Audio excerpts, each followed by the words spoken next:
জল মিশন প্রকল্পের বাড়ি বাড়ি কানেকশন দেওয়া হয়েছিল এবং প্রত্যেকের বাড়ি থেকে আধার কার্ড ভোটার কার্ড নেওয়া হয়েছিল এবং ভোটার কার্ড নেওয়ার কানেকশন দেওয়া হয়েছিল এবং তারপরে কিছুদিন পরে এই প্রায় 50 থেকে 60 জনের নামে একটা জল চুরির মামলার একটা নোটিশ এসছে।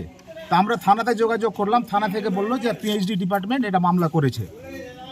কেন হচ্ছেন তো আমাদের নামে মিথ্যা মামলা হয়েছে, পিএইচডি ডিপার্টমেন্ট থেকে একটা মিথ্যা মামলা করেছে, 326 ধারায় 3টা ধারায় মামলা আমাদের করেছে আমাদের নামে। আপনারা কি চাইছেন? কেন আমরা যে চাইছি যে আমরা তো সরকারি প্রকল্পের সুবিধা নিয়েছি এবং স্থানীয় অপারেটরকে আমরা ভোটার কার্ড আধার কার্ড দিয়েছিলাম, সে কার্ডের ভিত্তিতে আমাদেরকে বাড়ি বাড়ি কালো পাইপের মাধ্যমে জল দিয়েছিল এবং পরে আমরা 5 তারিখ পর দেখছি আমাদের নামে একটা মামলার নোটিশ এসছে। এই মামলার জন্য আমরা এখন পিএইচডি ডিপার্টমেন্টে এসেছি। কেন করা হয়েছিল আপনাদের? আমাদের এখন বলছে অফিসাররা যে আপনারা জল চুরি করেছেন, কিন্তু আমরা তো কোনো জল চুরি করিনি। আমরা স্থানীয় অপারেটর এবং অফিসে যারা